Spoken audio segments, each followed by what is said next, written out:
आइए हम सब प्रार्थना करते हैं। और परीक्षित महाराज के कुछ और सवाल बचे हुए हैं। कुछ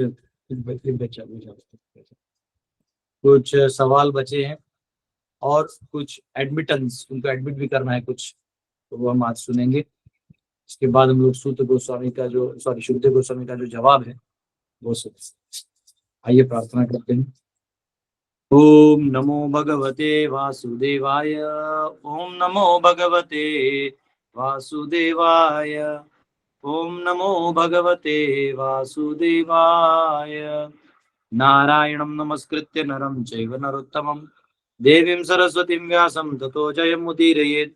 नष्टप्रायेषु भद्रेषु नित्यं भागवत सेवया भगवती उत्तम श्लोके भक्तिर्भवति नैष्ठिकी। कृष्णाय वासुदेवाय देवकी नंदनाय च नंदगोपकुमाराय गोविंदाय नमो नमः। हरे कृष्णा कृष्णा कृष्णा हरे हरे, हरे राम राम राम हरे हरे। ओम अज्ञानतिमिरन्धस्य ज्ञानाञ्जनशलाकया चक्षुरुन्मिलितं येन तस्मै श्रीगुरुवे नमः। नमो विष्णुपदाय कृष्णप्रेष्ठाय भूतले श्रीमते भक्तिवेदान्त स्वामी नामिने नमस्ते सरस्वती देवी गौरवाणी प्रचारणे निर्विशेष शून्यवादी पाश्चात्य देशतारणे। जय श्री कृष्ण चैतन्य प्रभु नित्यानंद श्री अद्वैत गदाधर शिवासदि गौर भक्तवृंद। हरे कृष्णा कृष्णा कृष्णा हरे हरे, हरे राम राम राम हरे हरे। तो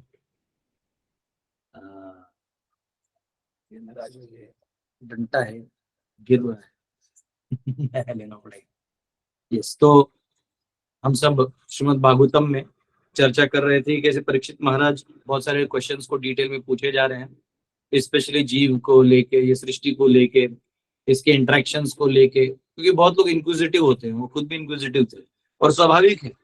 भगवान के बारे में अगर पूरा जानना है तो उनकी केवल बहिरंगा शक्ति और अंतरंगा शक्ति ऐसे डिवीजन करके नहीं चलेगा। वो कैसे इंटरैक्ट होते हैं, कैसे एक दूसरे से रिएक्ट करते हैं, हमारा उस पर क्या परिणाम, एक्चुअली वो इसलिए जानना है क्योंकि हम उसमें इन्वॉल्व है। जो चीज में हम इन्वॉल्व नहीं है उधर क्या पूछ के करेंगे, लेकिन वहां हम लोग इन्वॉल्व है। हम ही लोग ना कभी ब्रह्मा बनते हैं, कभी देवता बनते हैं, कभी मनुष्य बनते हैं, कभी असुर बनते हैं, कभी नरक में जाते हैं, तो उसमें हम ही इन्वॉल्व है। तो अपने बारे में ही जानकारी, भाई हम कहाँ कहाँ से हैं, क्या क्या हुआ है बताइए। तो इसलिए यहाँ पे परीक्षित महाराज जो सवाल जवाब कर रहे हैं वो काफी प्रैक्टिकल और हमारे लिए बहुत इंपॉर्टेंट है। तो आइए हम सब प्रवेश करते हैं। द्वितीय स्कंद का 8वां अध्याय और श्लोक क्रमांक 22। हमने 21 तक देखा था और मैंने आप सबसे रिक्वेस्ट किया था कि 21 का परपोर्ट आप कृपया पढ़िए। आप में से कितने लोगों ने पढ़ा? हरि बोल करिए, हाथ ऊपर करिए। वाह, वेरी गुड। हरि बोल।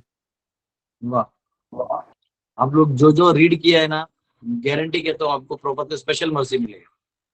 स्पेशल है, नहीं स्पेशल मर्सी, ये मेरा वर्ड है, ठीक है। आइए हम लोग 22वें श्लोक में जाते हैं। यो वानुशायिनं सर्गः पाषण्डस्य च संभवः आत्मनुबन्धमोक्षौ च व्यवस्थानं स्वरूपतः। Please also explain how merged in the body of the Lord living beings are created and how the infidels appear in the world. Also please explain how the unconditioned living entities exist. कृपया यह भी समझाएं कि भगवान के शरीर में समाहित जीव किस प्रकार उत्पन्न होते हैं और पाखंडीजन किस तरह इस संसार में प्रकट होते हैं। यह भी बताएं कि किस प्रकार अबद्ध जीवात्माएं विद्यमान रहती है। तो जो दो प्रकार के जीव हैं, जीव ही होता है, पर हम अपने स्टडी के लिए, हमारे अवस्था से देखने के लिए दो प्रकार के जीव होते हैं। एक होता है बद्ध जीव, होता है मुक्त जीव। तो मुक्त जीव होता है जो ऑलरेडी वैकुंठ में वास कर रहा है, जो इसको यहाँ आने की इच्छा नहीं है, इन द्वंद्वों में खेलने की इच्छा नहीं है। दूसरा है बद्ध जीव, जिसको इस अज्ञानता के कारण इस द्वंद्व में, ये ड्रीमी स्टेट में वो आ गए, वो इस भयावह स्थिति में आ गया है, जो भयावह है नहीं, पर यहाँ पे सब कुछ उसके खिलाफ है। यानी उसका स्वभाव है परमानेंट रहना, यहाँ सब कुछ टेम्पररी है। वहां शाश्वत संबंध है, यहाँ शाश्वत अशाश्वत संबंध है, काल तोड़ते रहता है संबंधों को। देखिए ना, यहाँ पे हर कोई, जैसे आज आप किसी से लगाव करते हैं, किसी से बात करते हैं, किसी से मुलाकात करते हैं, तो स्वाभाविक एक संबंध बन जाता है, बनेगा ही बनेगा, क्योंकि जीव का स्वभाव है। लेकिन प्रॉब्लम क्या है, यहाँ कोई किसी का है नहीं, तो काल सबको सेपरेट करते रहते हैं। नदी में दो पत्ते आते हैं, फिर बिखर जाते हैं, उसका कोई लेन देना नहीं है। अब हम लोग स्कूल में थे तो स्कूल फ्रेंड्स थे बचपन में, फिर थोड़े बड़े हुए तो हायर सेकेंडरी स्कूल के फ्रेंड्स हुए, फिर 11th-12th किया तो उधर कॉलेज के फ्रेंड्स हुए, फिर इंजीनियरिंग किया तो उधर के फ्रेंड्स हुए, उधर से जॉब किया तो उधर का एक लॉबी बना, फिर दूसरा जॉब स्विच किया तो उधर एक लॉबी बना, फिर इधर किया, फिर हरे कृष्णा मूवमेंट में है तो यहाँ एक टेम्पल से दूसरा, इतने तो बनते रह रहे हैं। आप कहाँ अपना वो बोले ना परमानेंट स्टे नहीं कर सकते। तो लोग सोचते हैं चलो लोग शादी कर लेंगे, कंपेनियन साथ में रहेगा, हम हमेशा हमेशा खुश रहेंगे। वो भी एक प्रॉब्लम है, क्योंकि वो तब समझता है शादी करके, इसमें भी वो नहीं है। क्योंकि जीवन फ्लो हो रहा है ना। आप भले ही शादी कर ले, लेकिन बाद में समाज के साथ रहना है, जॉब करना है, व्यवसाय करना है, धर्म का काम करना है, सब कुछ करना, तो आपको पब्लिक में ही रहना पड़ेगा। फिर वहां समझ से तो बेसिकली काल क्या कर रहा है, हमें वो परमानेंस दे ही नहीं रहा है, और देगा भी क्यों, उसका काम ही है इस तरंगों को बना के रखना। इस भौतिक सागर के तरंगों को बना के रखने का काम, चेंजेस लाना, यही तो काल का काम है। और वो चेंज इसलिए लाता है, ये याद दिलाने के लिए कि आप परमानेंट के हैं, ये चेंजेबल एरिया में मत रहिए। लेकिन आदमी फिर भी यही दुख मनाते मरते रहना, नहीं मेरे साथ अन्याय हुआ, मैं ग्रेट हूँ। अरे तो ये क्लियर है ना, अगर तुमको तो क्लियर है कि तुम ग्रेट हो, तो ग्रेट एरिया में जाओ, वहां जाने का कोशिश करो। हाँ, अनग्रेट एरिया में क्यों रहना चाहते हो, क्यों इस फिल्दी मटेरियल वर्ल्ड में अपना जीवन बिताना चाहते हो, निकलो यहाँ से। तो ये यहाँ पे कहा गया है कि दो प्रकार के जीव, एक है जो शाश्वत रूप से भगवान के धाम में, एक है जो बद्ध है। तो इनको भी नित्य बद्ध इसलिए कहा गया है क्योंकि काल की गणना उसमें आती नहीं, इसलिए उनको नित्य बद्ध कहा गया। इसका मतलब ये नहीं कि वो हमेशा यहाँ थे, वो भगवान के धाम से, that is back to God. Reviving Krishna consciousness मतलब वहां थे और यहाँ आप भूल गए हो बस। तो बद्ध अवस्था में आप यहाँ रहते हो, और बद्ध अवस्था में रहने के बाद व्यक्ति जो है फिर वो सुर और असुर दो प्रकार के गुणों में डिवाइड हो जाता है। सुर यानी जो भगवान के दिए हुए रास्ते पे चलता है, धर्म के दिए हुए मार्ग पे चलता है। और असुर मतलब जो अपने मनमानी, मन से बनाई हुई इच्छाओं को, मनोरथे नासती धावतो भाई, अपने मन से जो उसको इच्छा करे उसमें वो लगा रहता है। तो इसलिए अब इसमें दो प्रकार, सुर और असुर। तो सुर का ज्यादा चांस है कि वो इटर्निटी तक जाए, असुर का कम चांस होता है, फिर उसको सुधरना पड़ेगा, कोई ना कोई जिंदगी में धक्का खाना पड़ेगा, या कोई ना कोई प्रकार की अज्ञात सुकृति करनी पड़ेगी, तब जाके उसे मौका मिलेगा।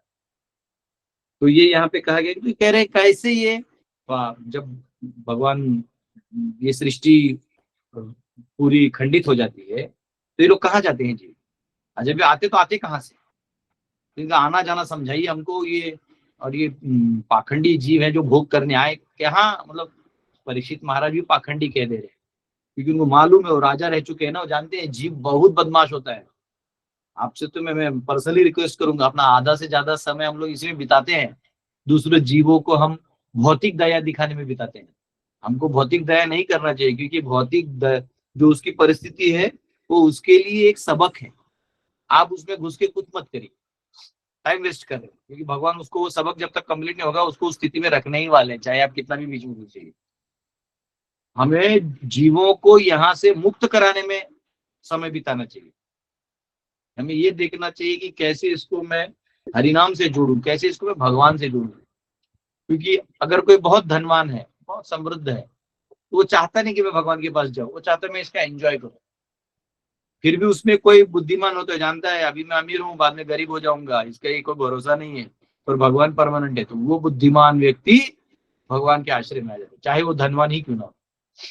और जो गरीब है ये जिंदगी भर रोते ही रहेगा, मेरी गरीबी है, मैंने क्या बुरा किया, मैं तो सबसे अच्छा रहता हूँ, मैं तो ये हूँ, मैं हूँ।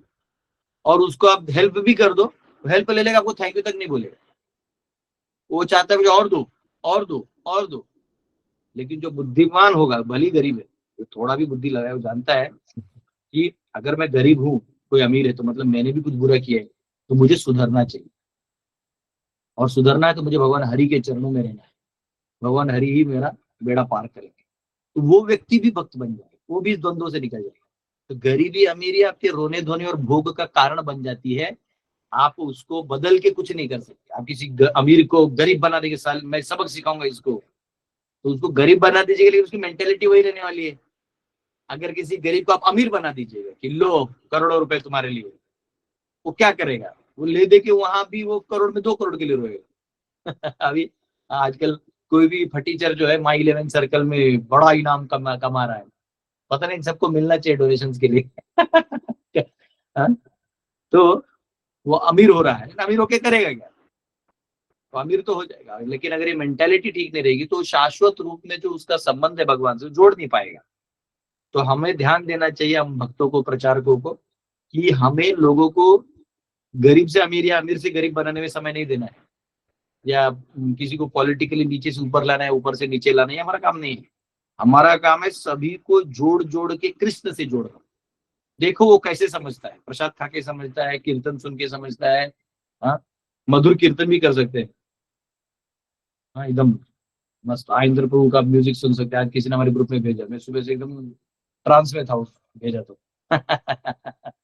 तो आप कीर्तन सुन सकते हैं, आप प्रसाद ले सकते हैं बहुत अच्छा अच्छा। हाँ? आप देखते कोई फिलोसफी सुनना चाहते हैं, उसको फिलोसफी समझाइए। कोई प्रैक्टिस करना चाहते हैं, कोई मेडिटेशन वगैरह, तो उसको दीजिए कैसे मेडिटेट करना है, कुछ ना कुछ दीजिए।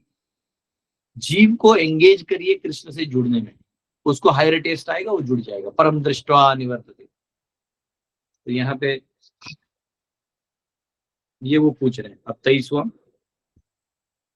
यथात्मन यथात्मतंत्रो भगवान विक्रीडत्यात्म मायया विसृज्य वा यथा मायाम उद्वास्ते उदास्ते साक्षात् विभुः। The independent personality of Godhead enjoys his pastimes by his internal potency, and at the time of annihilation gives them up to the external potency, and he remains a witness to it all. तो कह रहे हैं कि भगवान independent personality है, वो dependent नहीं है, ये माया के पैतरे या माया के कर्म के नियमों के अधीन नहीं है। स्वतंत्र भगवान अपनी अंतरंगा शक्ति से अपनी लीलाओं का आस्वादन करते हैं, और प्रलय के समय वे इन्हें बहिरंगा शक्ति को प्रदान कर देते हैं, और स्वयं साक्षी रूप में बने रहते हैं। भगवान केवल साक्षी हैं। घर गतिर भरता प्रभु साक्षी निवास शरणम स्वरूप। भगवान साक्षी, साक्ष्य ले लेंगे। लेकिन वो जानते हैं दुनिया ऐसी है, ये कि अभी हम लोग कहाँ का जा रहे थे, तिरुपति बालाजी ऊपर पहाड़ जा रहे थे, तो नीचे से एक ट्रेन जा रहा था, छोटा सा इतना सा दिख रहा था, तो एक ड्यूटी वाला बोले जितना छोटा दिखता है।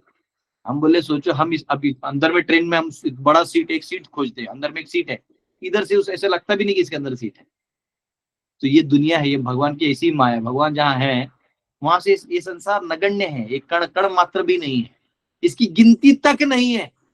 असंख्य ब्रह्मांडों में एक ब्रह्मांड हमारे, उसके अंदर करके एक छोटा होल में हमें, उस छोटे होल में 4 बिलियन माइल का डायमीटर का वो है, उसके अंदर हम एक जम्बूद्वीप में डॉट डॉट माइन्यूटेस्ट डॉट में, वो जम्बूद्वीप का भी बड़ा डॉट 1 लाख योजन है, उसमें 9,000 योजन में हमारा भारतवर्ष है, उसके 1,000 योजन में भारत खंड है, उसके अंदर आर्यवर्त में हम है, उसके अंदर एक राज्य झारखंड में हम है, उसके अंदर एक जिले में हम है, उसके अंदर एक ब्लॉक में हम है, उसके एक गांव में एक हम है, उस गांव के एक कोने में हम है, उस कोने के अंदर एक शरीर में हम है, उस शरीर के एक बाल के 10,000 भाग वाले पार्ट में हम।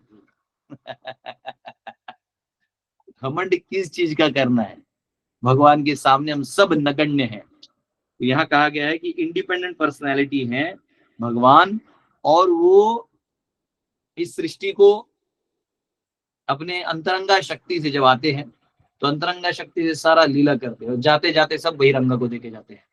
जैसे आते हैं पूतना को मारते हैं या बकासुर अघासुर को मारते हैं, तो लीला का आनंद लेते हैं, और भक्तों को आनंद मिला इसमें खुश होते हैं। एक्चुअली मारना वारना उनके लिए कोई बड़ा बात नहीं, वो ऐसे हार्ट अटैक करवा देंगे, वो प्राणियों को भी मर जाएंगे, लेकिन भक्त खुश रहते हैं कि यस हमारे कृष्ण ने मारा, तो करके अघासुर को मार देते हैं, बकासुर को मार देते हैं, कंस को ऐसा धार करके मारते हैं। ऐसा नहीं भी मारेंगे तो मार सकते हैं, वो स्वयं काल है, लेकिन भक्त खुश हो जाते हैं, जो इतने सारे भक्त देख रहे हो खुश हो जाते हैं, धर्म का जय होता है। तो भगवान उठा के मारते हैं, यस। तो भगवान में वो स्पिरिट है, वही सब हम में है। तो भगवान ये करते वक्त तो आनंद लेते हैं, और जब जाते हैं तो अपने ही भाइयों में लड़वा देंगे, अपने ही पूरे यदुवंश में लड़वा दिया। यहाँ वहां ये उससे लड़ रहा है, वो उसको मार रहा है, वो लकड़ी रॉड हो गया, लोहा हो गया, दाड़ दाड़ दाड़ दाड़ दाड़ दाड़ मार मार के अपना ही डायनेस्टी खत्म कर, असम बहिरंगा शक्ति को वापिस देके चले गए। अब वो डायनेस्टी में जो लोग थे वो कोई इधर उधर के नहीं थे, भगवान के शाश्वत पार्षद थे, वो केवल भगवान की लीला के लिए आए थे, वो आए चले गए। हम बाहर से सोच सकते हो माय गॉड एक दूसरे को मारा है, हाउ कैन दिस बी, सब कर्मकांडी दर्शन है, कर्म मीमांसा वाले से बहुत ज्यादा सोचते हैं। हाँ, जो भक्त है वो जानते हैं कि भगवान अपना लीला किए निकल गए। तो ये यहाँ पे कहा गया है कि पूछ रहे हैं प्रभु कैसे ये संभव है मुझे बताइए। ठीक है, 24वां श्लोक। सर्वमेतश्च भगवन् पृच्छतो मेनु पूर्वशः तत् तत् तत्त्वतो रहस्य उदारतम प्रपन्नाय महामुने। O great sage, representative of the Lord, kindly satisfy my inquisitiveness in all that I have inquired from you, and all that I may not have inquired from you, from the very beginning of my questionings. Since I am a soul surrendered unto you, please impart full knowledge in this connection. तो यहाँ कह रहे हैं हे महान ऋषिवर, हे भगवान के प्रतिनिधि स्वरूप महर्षि, आप मेरी उन समस्त जिज्ञासाओं को जिनके विषय में मैंने आपसे प्रश्न किए हैं तथा उनके विषय में भी जिन्हें मैं जिज्ञासा करने के प्रारंभ में प्रस्तुत नहीं कर सका, उनके बारे में कृपा करके जिज्ञासा शांत कीजिए। चूंकि मैं आपकी शरण में आया हूं, अतः मुझे इस संबंध में पूर्ण ज्ञान प्रदान कीजिए।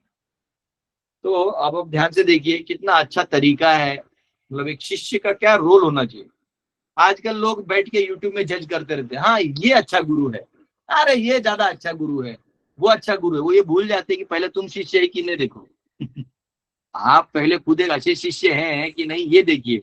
कई बार लोग कंपेयर करते रहते हैं, अरे ये प्रभु से ये प्रभु अच्छा है, अरे ये प्रभु से वो प्रभु अच्छा है, अरे वो स्टोरी अच्छा बोलते हैं, अरे ये ज्यादा श्लोका बोलते हैं, अरे ये ज्यादा कीर्तन करते हैं। वो सब छोड़ो, पहले आप एक डेडिकेटेड डिसाइपल हो क्या देखो। यहाँ पर बात लिखते हैं कि लोग, यहाँ पे लिखा देखो, if one is not very inquisitive about self realization, one need not approach a spiritual master simply to make a show of discipleship। कि अपने आप का मैं बहुत बड़ा डिसाइपल हूं ये दिखाने के लिए आप जजमेंट नहीं करिए या नाटक मत करिए शरणागति में, क्योंकि यहाँ एक्चुअली शरणागति करोगे तो मुक्ति पाओगे। तो शरणागति करो, नाटक नहीं करो। ज्यादा फ्रीडम रखना, शिष्य ने ज्यादा फ्रीडम रखना अच्छा नहीं है। तो यहाँ पे वो ये भी पूछ रहे परीक्षित महाराज कि प्रभु देखिए, मैं तो जितना समझा उतना पूछा, और इनफैक्ट आपने जितना समझाया उसमें ही मैंने आपको क्वेश्चन किए। हो सकता है ऐसा बहुत सारी चीजें जो आपने बताई अभी तक नहीं और मैंने उसको फिर समझ के पूछने में नहीं समझा, मैं नहीं समझ पा रहा। तो आप कृपया करके जो पूछा और जो मुझे पूछना चाहिए था लेकिन मैंने नहीं पूछा, कृपया करके सब बता दीजिए। तो देखिए ये एक सिंसियर डिसाइपल जो है वो इस भाव में है। हाँ, आठवले माता जी आपको बंद करना पड़ेगा, म्यूट। कल्पना माता, तो कल्पना माता जी हम लोग को नासिक में मिली थी, वहां पे उनके भगवान का गोपाल जी का अभिषेक हुआ था, वो लेके आई, कलिंगड़ लेके आई, क्या क्या लेके आई। Thank you. तो वहां पे यहाँ जो डिसाइपल होता है इसके लिए शिष्यत्व, इसके लिए बहुत बहुत कुछ इंपॉर्टेंट है। अभी किसी ने पूछा इसलिए मैं बता रहा हूँ डिटेल में। देखिए नरोत्तम दास ठाकुर जो थे ना, इनके गुरु थे लोकनाथ स्वामी। आपने 6 गोस्वामियों के नाम सुने लेकिन लोकनाथ स्वामी का गोस्वामी का नाम नहीं सुना। आप कभी भी वृंदावन जाइएगा तो वहां पे राधा गोकुलानंद मंदिर है, उधर उनका समाधि है। तो साइड में नरोत्तम दास ठाकुर का समाधि। नरोत्तम दास ठाकुर लोकनाथ गोस्वामी से दीक्षा लेना चाहते थे। लोकनाथ गोस्वामी बहुत अच्छे भजन करते थे, बहुत अच्छे भक्त थे, लेकिन ज्यादा अपने आप को फेम में नहीं लाना चाहते थे। वो भक्त वैष्णव हमेशा दूर रहना चाहते थे। उनको मालूम फेम वेम मतलब एक सरदार है। फेम हो गया मतलब कि आपके नाम का बिजनेस हो सकता है और कुछ। अगर आपके नाम का बिजनेस हो रहा है तो आपको लोग फेमस करेंगे। आपका नाम का बिजनेस नहीं तो भाई कोंडे में बैठ, कोई लेन देना नहीं। जैसे बहुत सारे बाबा है जो 50 साल से गोरक्षा के लिए दाढ़ी वाड़ी बढ़ा के तपस्या कर, उनको कोई नहीं देख रहे। और यहाँ कोई थोड़ा पैसे पैसे की बात कर दिया साधु टाइप, हाँ फटीचर इंग्लिश में बोल दिया, थोड़ा दाढ़ी वाड़ी बढ़ा के हो गए, वो फेमस हो गए। तो ये फेम इंपॉर्टेंट नहीं है। तो यहाँ पे जो डिसाइपल है उसके लिए सबसे बड़ा पहला चीज है कि वो समर्पण भाव में रहे, वो समर्पण भाव में रहे। क्योंकि अगर समर्पण नहीं है तो एक्चुअली जो नॉलेज अंदर जाना चाहिए वो जाएगा ही नहीं। अब आप पहले ही रिजेंटमेंट रखिएगा या रिजर्व रखिएगा, अपने आप को कंजर्व रखिएगा, तो काम नहीं। आपको अपने आप को थोड़ा देना पड़ेगा। लेकिन मर्यादा क्या है? मर्यादा है, उसको भी मर्यादा, ये नहीं दे दिया तो सब दे दिया। मर्यादा ये है कि शास्त्रों के हिसाब से वो ज्ञान मिल रहा है तो लेना है, ठीक है। और जिज्ञासा बुद्धि चालू रखनी है। ऐसे नहीं कि वो गुरु जी कह रहे उधर ना, उसके जिज्ञासा करिए, आपको जिज्ञासा करने का पूरा अधिकार है। तद विद्धि प्रणिपाते न परिप्रश्ने न सेवया, आप प्रश्न करिए और आप सेवा भी करिए। क्योंकि जो नॉलेज है ना, ये एक बहुत बड़ा साइंस मैं आपको समझा रहा हूं। ये मतलब समझ में भी आ गया तो बड़ा चीज है। एक्चुअली आप कितना ग्रंथ पढ़ते हैं, आप कितने किताब पढ़ते हैं, आप कितना संस्कृत जानते हैं, आप कितना डोनेशन दिए हैं, आप कितना आगे पीछे घूमते हैं गुरु जी के, या आप कितने स्वयं ज्ञानी हैं, इसका आपके स्पिरिचुअल एडवांसमेंट से और स्पिरिचुअल नॉलेज से कोई लेना देना नहीं। एक्चुअली आपने गुरु को प्रसन्न करने हेतु आपने कितना समर्पण किया, झुका। झुकना मतलब ईगो को झुकाना है। झुकना लेने की जमीन नीचे लेट जाना है, नीचे लेटना एक सिंबॉलिक है, लेकिन अंदर से हमें झुकना है गुरु के सामने। अभी हम लोग एक जगह गए थे, तो हम लोग एक टेम्पल के ओपनिंग में गए थे, बहुत अच्छा टेम्पल था रोहिणी में। तो एक्चुअली एक सन्यासी नीचे बैठे थे। तो वहां एक जगह था जहाँ सीनियर सन्यासी जो प्रॉपर डिसाइपल्स दोनों बैठे थे चेयर पे, उनको बुजुर्ग उनको बैठने चेयर पे था। एक सन्यासी नीचे बैठे, तो मुझे एक ने बोला, अरे प्रभु जी वो सन्यासी नीचे बैठे हैं। बोले वो क्यों, वो तो मतलब तो सीनियर है। बोला नहीं, एक्चुअली उनके गुरु जो है वो उस चेयर पे बैठे, क्योंकि गुरु जी उस चेयर पे बैठे, वो ऊपर नहीं बैठे। वो भले ही सन्यासी हैं लेकिन अपने गुरु के समान भी नहीं बैठे, वो बैठे ही नहीं। और अभिषेक करने भी वो अंत में आए कि अभी मेरे मेरे गुरु जी करेंगे। तो ये जो भाव है ना शिष्य का, ये बहुत अलग होता है। चैतन्य महाप्रभु को जब प्रकाशानंद सरस्वती ने बुलाया था, महाप्रभु बैठ गए नीचे। ये नहीं कि मुझे गद्दी से मैं सन्यासी, आप बैठ गए। कहाँ बैठे? तो लोग जहाँ पाँव धोते वहां जाके बैठ गए। उनको प्रकाशानंद सरस्वती ने ऊपर लाया, फिर आप ऐसे मत करिए। बैठा, फिर उनसे बात वार्तालाप हुआ, तो जब पता चला कि सिद्धांत के ज्ञानी है और हरिनाम को सर्वोच्च बता रहे, तो वो भी वैष्णव बन गए। तो शिष्य का पहला पार्ट है आत्मसमर्पण। आत्मसमर्पण में मर्यादा क्या रखनी है? तो मर्यादा वर्णाश्रम की रखनी। वर्णाश्रम का मतलब है, कभी कभी जो शिष्य है ये गुरु को बहुत ज्यादा मित्र भाव से देख सकता है। तो गुरु सु नर मतिर आ सकता है। गुरु सु नर मतिर यानी गुरु एक नर की तरह है, आदमी की तरह है, तो उसका ज्ञान जो है ना वो अंदर जाएगा ही नहीं। फिर वो शिष्य नहीं बचेगा, वो मित्र हो जाएगा।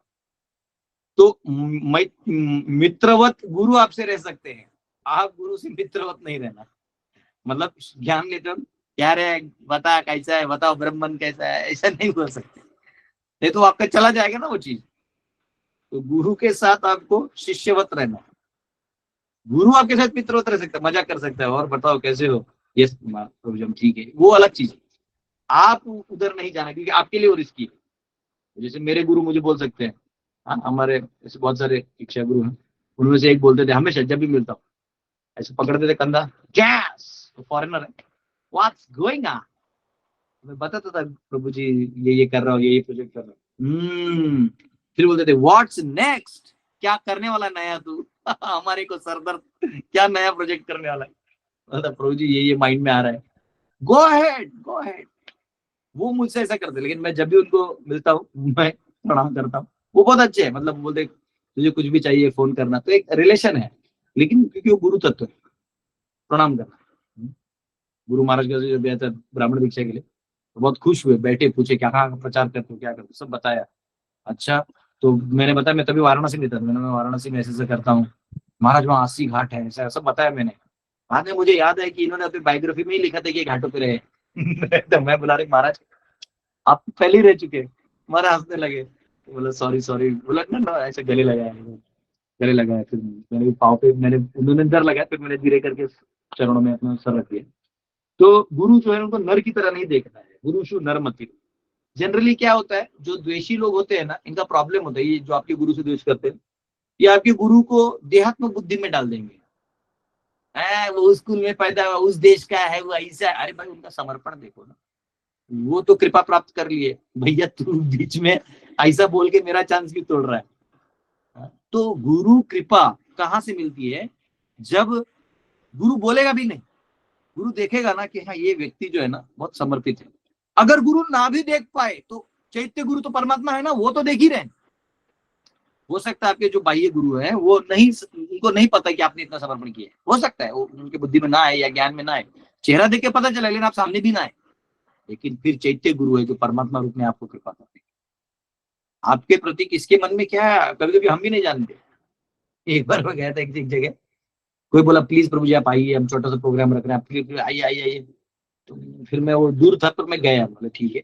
मैं गया, गया तो पूरे बिल्डिंग सब फूल डाल रहे हैं। मैं बोला भाई इलेक्शन जीतने जैसा फीलिंग है। मैंने बोला कौन किया ये सब? तू एक भक्त थे, वो बोला प्रभु आपके वजह से हम पूरी ड्यूटी बनी, पूरा पापी लाइफ जी रहे थे, ये हुआ सब। कोई बात नहीं, चलो कहीं ना कहीं लेक्चर सुन के भी लोग ड्यूटी करते। तो क्या होता है, गुरु और शिष्य ये परंपरा है, और ये मर्सी फ्लो है। जैसे सलाइन से फ्लो होता है ना आपके बॉडी में, वो लिक्विड से आपका डिहाइड्रेशन चला जाए, फिर बॉडी ठीक हो जाए। वैसे ही कृपा जो है ना, ये अलग से फ्लो होती है। इसका आपके कितने अमीर हो, कितना दिखावा किया, क्या क्या किया, इसे कोई लेना देना नहीं। और यही यही तो पॉइंट है कि आपको अपने गुरु की सेवा कभी नहीं छोड़नी। गुरु ने दिया हुआ सेवा को हृदय से करते रहिए। कृपा तो ऐसे भर भर के दरवाजे में पड़ी रहेगी। कृपा बोली अरे भाई ले लो, रुक क्यों गए हो? बोले नहीं मेरा सेवा है, रुको। कृपा को भी बोलना पड़ेगा भाई अभी रुको, मुझे सेवा करने दो। गुरु की आज्ञा का पालन। प्रभुपाद जी ने क्या किया कि मुझे इतना बताइए, प्रभुपाद किस एंगल से क्वालिफाइड थे? 70 साल के बुजुर्ग थे, घर से पति पत्नी में लड़ाई हो ही गया था, बाहर दुकान बिजनेस सब बंदी था, मतलब इकोनॉमी भी कुछ नहीं था उनके पास। 40 रुपए थे, किसी ने दिए होंगे दान में, तभी के 40 रुपए। एक बुढ़िया के दरवाजे पे जाके बोलते मुझे अमेरिका भेज दो, अमेरिका भेज दो, उनको टिकट का पैसा नहीं। 3 दिन उसी दरवाजे पे बैठे, लास्ट में उस माता ने बोला जाओ भाई जाओ, तुमको जाना ही तो जाओ, ये लो टिकट, जाना आना।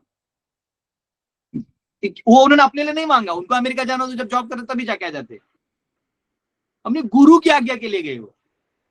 उस औरत के दरवाजे पे, वो खुद बिजनेसमैन थे, वो क्यों किसी बिजनेसमैन के दरवाजे पे बैठेंगे? वो अब बिजनेसमैन नहीं है, वो अब गुरु के शिष्य हैं, जो अब आज्ञा का पालन करने के लिए अपना प्राण सुहा करेंगे।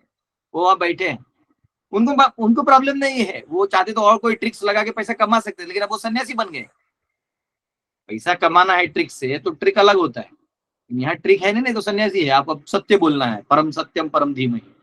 वो वहां गए, उन्होंने फिर वहां बैठे रहे। 70 साल का व्यक्ति, हाँ, दूसरों के पास झुक के गए हैं, और एक ही ट्रंक है, टाइपराइटर लेके गए कि वहां जाके मैं इंग्लिश में टाइप करूंगा और लोगों को ज्ञान दूंगा। यहाँ से वो गए बोट में, हाँ, 33 दिन बोट में, 2 हार्ट अटैक लेके। वो व्यक्ति उधर उतर के भी ये बोलता है कि प्रभु नाचाओ नाचाओ नाचाओ से मत है, आपको जैसे नचाना नचाओ, अब मुझे समझ में भी नहीं आ रहा है। ये रजोगुणी और तमोगुणी लोगों के बीच में आ गए, मुझे पता भी नहीं इनका करना क्या है। इनके साथ इनको क्या बोलना है? इनको सेंस ऑफ, मतलब एक होता है ना कि साधु को ज्ञान लेना चाहिए, इनको वो सेंस भी नहीं है। हाँ, भगवान पे छोड़ दिया। जब गए 1 साल फेल्यूर हुआ, फिर भी छोड़, फिर भी नहीं, मैं मरूंगा यहाँ अर्जुन की तरह युद्ध में, जाऊंगा नहीं। अपने गुरु के लिए जब भगवान ने कृपा देना चालू किया, धड़ धड़ धड़ लोगों का हृदय परिवर्तन होने लगा। इतने सारे वैष्णव। अब ध्यान से देखिए, भगवान तो कलयुग में सब जीवों का उद्धार करना ही चाहते हैं, लेकिन निमित्त गुरु बनते हैं। और जो गुरु थे उन्होंने, प्रभुपाद ने जो दिया ना, तो भगवान वहां से जो थोड़ा भी इच्छा किए सेवा का, उनका हृदय प्रेम से भर दिया। जो उन साधु का थोड़ा भी सेवा करना चाहे, उनके हृदय प्रेम से भर दिया। उनको हाईएस्ट वैकुंठ का ज्ञान दे दिया, हाईएस्ट गोलोक का प्रेम दे दिया उनको। अब उनका क्या क्वालिफिकेशन था? जो शिष्य आए थे, उनका कुछ भी क्वालिफिकेशन नहीं है। वो लोग तो नंगे सोते थे दोनों, लड़का लड़की दोनों, उनमें वो फर्क ही नहीं था। मतलब वी आर इक्वल, साला सो जाओ। मतलब इतने निम्न, मतलब प्राणी भी जो नहीं करते वो सब कर रहे थे। हाँ, ये प्रभुपाद उन लोगों का उद्धार कर दिए, लेकिन कैसे कर दिए?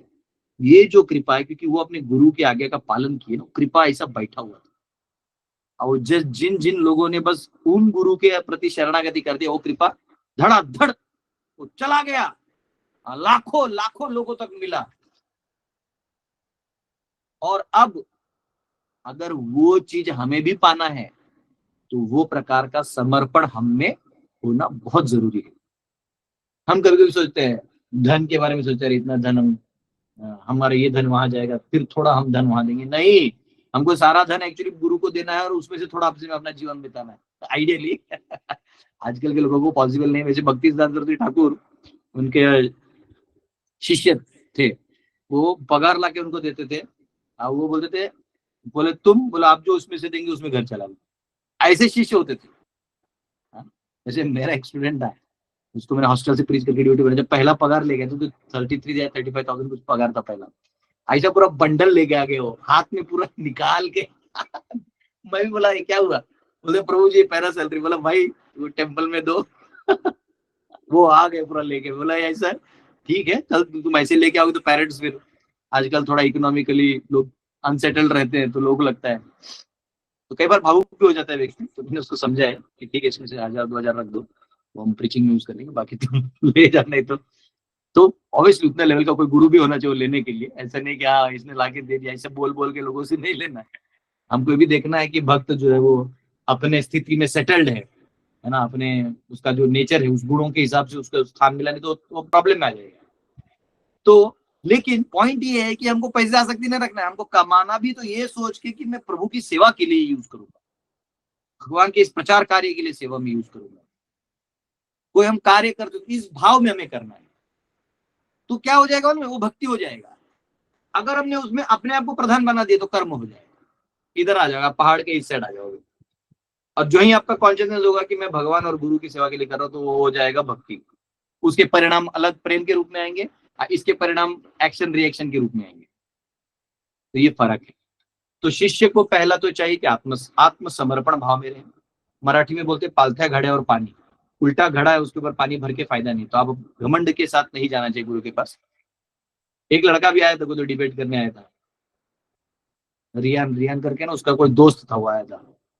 मैं उसको यही बोला, कुछ भी अंटा संटा बोल रहा है विकीपीडिया। तो मैंने उसको बोला कि भैया पहले तो ये समझो कि तुम्हें सवाल है, मुझे नहीं।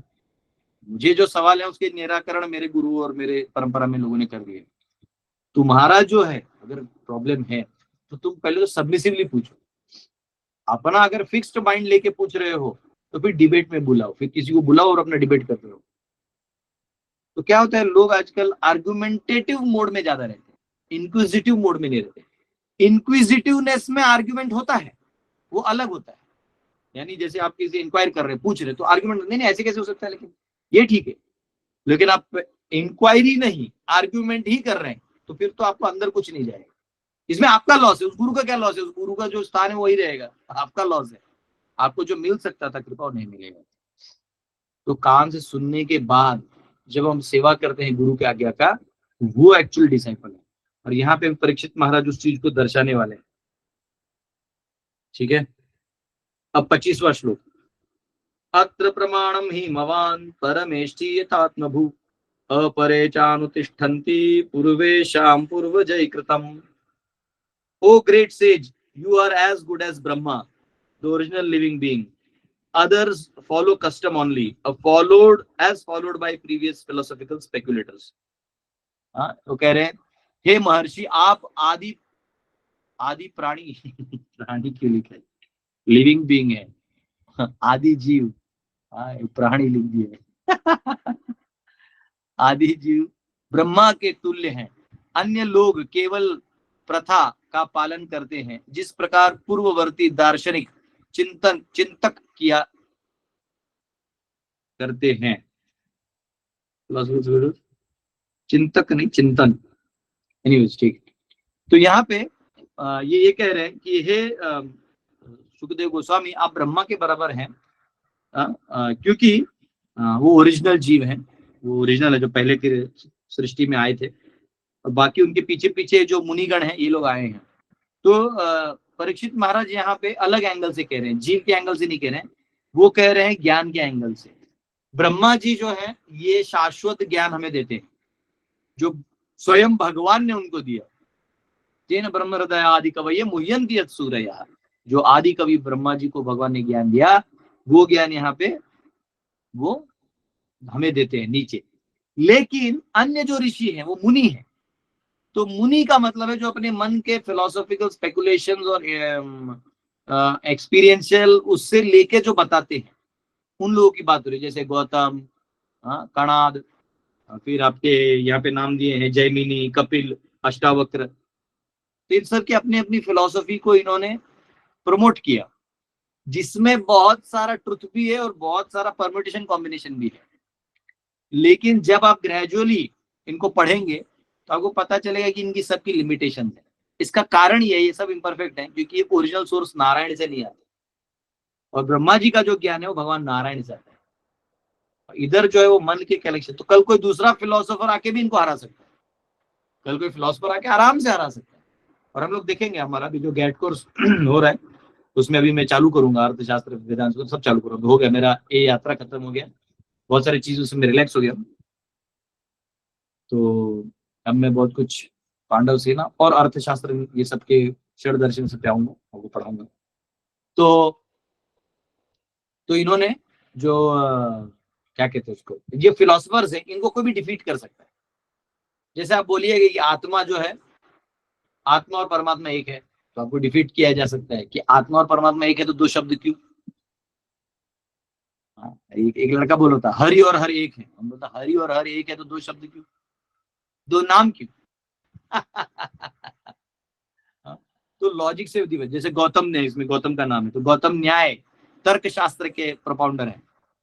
जैसे कपिल है वो सांख्य के प्रोपाउंडर, सांख्य यानी एलिमेंट्स, वैशेषिक यानी वो एलिमेंट्स की बात करते हैं, लेकिन उसमें कॉन्शियसनेस कहते हैं कि हर एक में कॉन्शियसनेस जो है ब्रह्म से आता है। तो तो ये अलग अलग फिलोसफीज हैं, इसको हम लोग समझेंगे बाद में। और ये हमारे आजकल के जो फिलोसफर्स है ना, सेम लाइक साइंटिस्ट है ना, वो क्या बोलते हैं केमिकल रिएक्शन देखो, ऐसे भी हमारे भी टाइम में हुआ करते, क्योंकि ये दर्शन है। दर्शन है जितना आपको दिखता है उतना आप बताते हैं। ऑब्वियसली उस दर्शन का एंड होता है, उसके बाद दूसरा दर्शन चालू होता है, ये भी है। ऑब्वियसली आप लोग दर्शन के लेक्चर में सो जाएंगे, मैं जानता हूँ। मेरे सामने दर्शन नाम लिए तो भी प्रभु हमारे सो गए। तो दर्शन ऐसा फिलोसफी है कि अब मेरे को डाउट उसमें कितना लोग जीवित रहेंगे तो देखा जाएगा। तो यहाँ परीक्षित महाराज कह रहे हैं कि प्रभु आप तो ब्रह्मा की तरह है, यानी आप सीधा नारायण का ज्ञान मुझे दे रहे हैं, तो कृपया करके आप प्लीज मुझे बताइए। अब यहाँ पे 26वें में वो एक स्पेशल प्रार्थना करने वाले और अपना साक्षात्कार बताने वाले हैं कि इधर से मैं इधर, ये जो अभी देख रहा हूं इसमें क्या डिफरेंस है। 26वां श्लोक, न मे सवः परायन्ति ब्रह्मन्न नशनादमि पिबतो Achyut पीयूषम तद्वाक्यब्धि विनिसृतम। O learned Brahmana, because of my drinking the nectar of message of infallible personality of Godhead, which is flowing down from the ocean of your speeches, I do not feel any sort of exhaustion due to my fasting. हे विद्वान ब्राह्मण, अच्युत भगवान की कथा के अमृत का जो आपकी वाणी रूपी समुद्र से बह रहा है, मेरे द्वारा पान करने से मुझे उपवास रखने के कारण किसी प्रकार की कमजोरी नहीं लग रही है। तो ये कह रहे हैं मैंने तो उपवास रखा हुआ है, और आज एकादशी भी है वैसे। वो कह रहे हैं मैं आज उपवास भी रखा हुआ है इतने दिनों से, और मैं केवल आपसे श्रवण कर रहा हूँ। लेकिन जब आप भगवान अच्युत की कथाएं बता रहे हैं और उनकी लीलाओं को बता रहे हैं, उनकी सृष्टि और रचना ये सब बता रहे हैं, तो मेरा तो भूख भी चला गया, मुझे पता भी नहीं कि मैं उपवास कर रहा हूँ। तो कृपया करके आप प्लीज जो मैंने पूछा है, जो मैं पूछना भूल गया, आप प्लीज सब बताइए। तो सुखदेव गोस्वामी अगले श्लोक से बताएंगे कि कैसे कृष्ण के जो लीलाएं हैं, उनके जो विषय हैं, ये कैसे बहुत ही टचिंग है, उसके बारे में फिर अगला बताएंगे। और इन सारे सवालों का जवाब वो देते जाएंगे देते जाएंगे देते जाएंगे, और हमें पढ़ते रहना है पढ़ते रहना है। हाँ, दूसरे स्कंद में क्रिएशन आएगा आपका ऑलमोस्ट। अभी 8वां अध्याय चल रहा है ना, 9वां और 10वां, तब दूसरा स्कंद हो जाएगा हमारा। तीसरे में भी बहुत सारा नॉलेज है, देवहूति, कपिल और क्रिएशन और उसके अंदर का, और ऐसे चलते रहेगा। तो बने रहिए आप लोग, है ना। और बहुत दिन से गैप हो गया था, अब गैप नहीं होगा, क्योंकि जनरली जो अखंड भारत यात्रा था, इसके ट्रैवल में एक तो थके रहते थे, थकने से भी ज्यादा क्या था कि वो माइंडसेट जो होता है भागवतम का उतना हो नहीं पाया था, पर फिर भी हमने कंटिन्यू रखा जहां जहां पॉसिबल था, और हम इसको अब कंटिन्यू रखेंगे। और उसके अलावा मैं बहुत कुछ और भी ऐड करूंगा, जो वेदांत सूत्र है, कुछ वीडियोस में प्री प्रिपेयर्ड बना के डाल दूंगा, क्योंकि हर बार बैठ के क्लास देना मुश्किल होता है, कुछ चीजें दिखानी है ना, तो ऐसे दिखाना मुश्किल होता है, तो ट्राई कर रहा हूँ, आएगा आपको सब कुछ। हरे कृष्णा। यस, किसी को क्वेश्चन है पूछ सकते हैं। आज सबने हाथ ऊपर किए है, आज कोई नहीं छोड़ेगा मुझे। यस सौरभ प्रभु। हरे कृष्णा प्रभु, मेरा मेरा क्वेश्चन तो नहीं था, Yes. बट मेरा ना, हाँ, हम्म, पर मेरा एक प्रॉब्लम हो गया कि मैं आपके यहाँ ही आ रहा था, तो ट्रेन में हूँ मैं, तो मेरा जो चार्जर घर पे छूट गया, तो मेरे हाँ को उसको कुरियर कराना है, तो मेरे को आपका एड्रेस मिल पाएगा क्या कुरियर कराने के लिए? हाँ हाँ, मैं भेज मेरा, दूंगा। आपका नंबर है वही है ना? हाँ हाँ प्रभु, है ना मैसेज? आप किसी जी, नंबर पे एड्रेस चाहिए, आप उस पे हाँ मेरे को वो कर दो मैसेज, मैं आपको भेज दूंगा एड्रेस, आप कुरियर करवा लें। ठीक है प्रभु, धन्यवाद। हाँ, मैं आ रहा था, वही भूल गया, मैं चार्जर ही भूल गया। आ आ जाओ रेणु माता। हरे कृष्णा प्रभु जी, दंडवत प्रणाम। यस हरे प्रभु जी, एक क्वेश्चन था, आपके अखंड भारत का एक्सपीरियंस कैसा रहा यात्रा का? अरे ऐसा था कि पहले तो सबको डाउट था कि जाएंगे और वहां बीमार गिरेंगे। एक डिवोटी तो बोला, प्रभु जी देखो मैं 8 दिन से ज्यादा नहीं टिक पाऊंगा, मैं तो रिटर्न आ जाऊंगा। मैं बोला कोई बात नहीं, जहां तक होता है वहां करो। एक डिवोटी बोला कि प्रभु जी हम लोगों ने इतना राशन ले लिया था कि महीना भर कहीं फंस भी गए तो खाते रहेंगे। और आपको बिलीव नहीं होगा, कल आधा से समय बस से वो राशन उतारने में गया, क्योंकि हमको राशन लगा ही नहीं। हमने, मुझे लगता है 28 दिन में, अगर आप 28 दिन में 2 टाइम कुकिंग करते भी हैं, 56 टाइम्स, उसमें से मुझे लगता है 7 या 8 टाइम ही हमने कुकिंग किया होगा, उससे ज्यादा नहीं किया। बाकी टाइम हमको प्रसाद मिला, कभी मंदिर में मिला, कभी भक्तों से मिला, कभी मतलब कैसे मिला हम लोग खुद नहीं जानते। कभी रूट में ये प्रभु जी का घर आ गया, घुसो अंदर, ये रूट में वो माता जी का घर आ गया, घुसो, ऐसे कर करके प्रसाद लेते लेते और कीर्तन करते करते सब जगह भक्तों को मिला, सब जगह का दर्शन किया।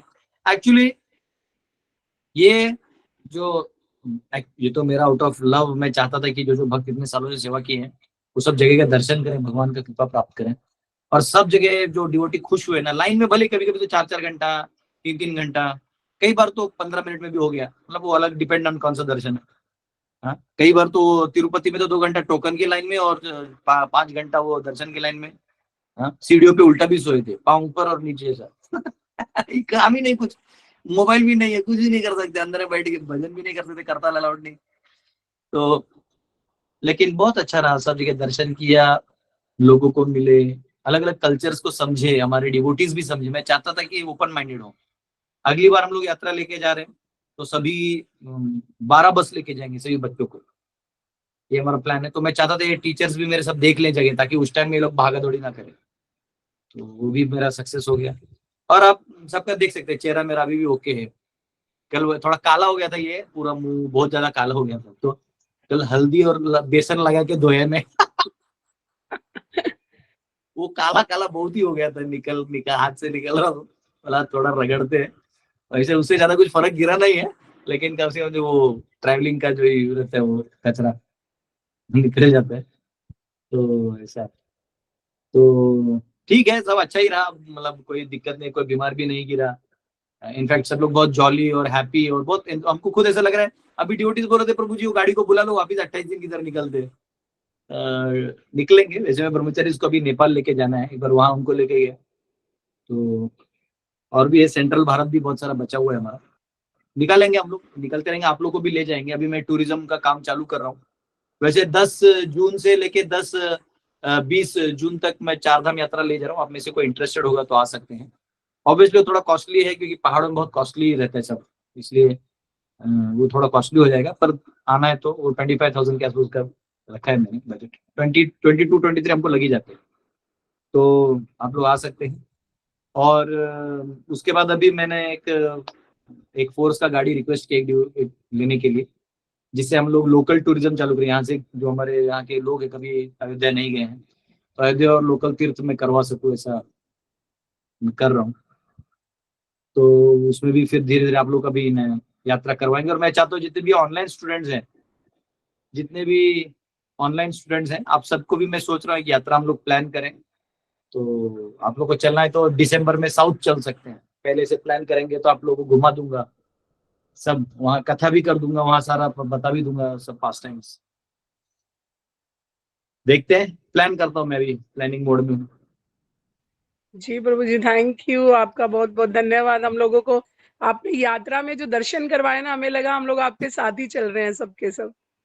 इतना आनंद आया ना आप लोगों को देख के। आप लोग जो कीर्तन कर रहे थे, सब डिवोटी के घर में प्रसाद ले रहे थे, भगवान के दर्शन, रियल में हमें पूरा दिन दिमाग में वही चलता रहता था। लेकिन ऐसा लग रहा था आप लोग कितने भाग्यवान हो, सही में हम लोग घर में ही रह जाते हैं। हाँ, देखिए क्या है कि ये सब भी मैं बोला ना, प्रभुपाद जी की कृपा से और गुरु और चैतन्य महाप्रभु की कृपा से मिलता है। क्योंकि अभी सब भक्तों ने तो सेवा किया है ना, तो भगवान देखते हैं, तो भगवान फिर वो मौका भी बनाते हैं। हरे कृष्णा प्रभु जी, हमको प्रत्यक्ष दर्शन का लाभ मिला, धन्यवाद बहुत बहुत। माधुरी माता मिली थी हम लोग को पूना में। यस यस, स्मिता माता, क्वेश्चन। हरे कृष्ण प्रभु जी, दंडवत प्रणाम। आज के क्लास के लेक्चर में बिगिनिंग में आपने जो बताया था ना कि काल हमेशा चेंज करते रहता है, और लास्ट टाइम आपने बताया था कि किसी भी मनुष्य का जो स्वभाव आज रहता है उसको खुद को भी सरप्राइज होता है 10 साल के बाद, मैं ऐसा था, मैं ऐसे हो गया। तो स्वभाव में चेंज कैसे आता है? और भक्ति मतलब जैसे कि कोई श्रवण कर रहा है और पहले तो बस ऐसे मतलब जैसे एमलेस घूम रहा है कोई इंसान, लेकिन कुछ श्रवण करने के बाद उसको हमेशा वो रहता है कि नहीं, मैं कर रहा हूँ, सही कर रहा हूँ, गलत कर रहा हूँ। ये जो चेंजेस आते हैं तो उसको वो फील भी होता है कि मैं कुछ बदल रहा हूँ मेरे स्वभाव में, लेकिन फिर भी वो कभी कभी अपने ओरिजिनल स्वभाव में जाता है। तो वो प्रारब्ध रहता है या फिर वो सोचे कि यही भगवान की इच्छा है? तो उसको कैसे समझे ये सारे चेंजेस को? माता जी, आप अगर बहुत ज्यादा पढ़ाई करते ना, साइंटिस्ट हो जाते आप। तो ऐसा है कि देखिए, जो बदल आता है काल से हमारे शरीर में, हमारे स्वभाव में, हमारे कर्मों की परिस्थिति में, नहीं कभी आर्थिक परिस्थिति, सामाजिक परिस्थिति, सभी में, ये सब हमें भगवान की तरफ लेके जाता है। तो हमें इसको खुले दिल से स्वीकार करना चाहिए। हाँ, खुले दिल से स्वीकार करना चाहिए। ये नहीं कि अभी हमको सोचना चाहिए हम वही हैं, नहीं। वो चीज उस समय के लिए काम आता है। जैसे कोई जवान है तो उसमें थोड़ा अहम भाव रहता है, वो अच्छा है, क्योंकि अहम भाव है तब वो परिवार चलाएगा। और परिवार चलाते चलाते 25 साल में उसको समझ में आया कि मैंने चलाया ही नहीं, तो पहले से चल रहा था। तो 50 में वो रियलाइजेशन भी इंपॉर्टेंट है, तब ना वो और धर्म की तरफ और झुकेगा, समर्पण करेगा भगवान के पास। तो उस प्रकार से भगवान हर चीज हर समय देते रहते काल में, उनको गिफ्ट पैकेज है, तो उसको लेते रहना चाहिए। और इसको ओवर एनालिसिस करने की कोई जरूरत नहीं, क्योंकि एक्चुअली वो सबके साथ होता है। वो दिखता है, जैसे हम में कोई बदलाव है तो वो हमारे उम्र के लोगों में बदलाव होता है ना। अब जो यंग है उसका अलग सोच है, जो मिडिल है उसका अलग सोच है, जो ओल्ड है उसका अलग सोच है, जो एक्स्ट्रा ओल्ड है यानी जो फाइनल ओवर्स में है उनका अलग सोच है। वो जानते हैं कि अब आपको किसी से लड़ते नहीं, हाँ? वो किसी से लड़ते नहीं, दया करते हैं। हाँ ठीक है, ठीक है, ले लो। उनको मालूम है सब लेके थोड़ी जाना है, ले जाओ। तो ये जो बदल हैं, शारीरिक बदल होंगे, बायोलॉजिकल बदल होंगे, हमारे बायोलॉजी में भी बदल होता है। पहले पहले मैं मुझे याद है केला खा लेता था, मैं स्कूल में केला और रोटी खाता था, पसंद था मुझे बहुत।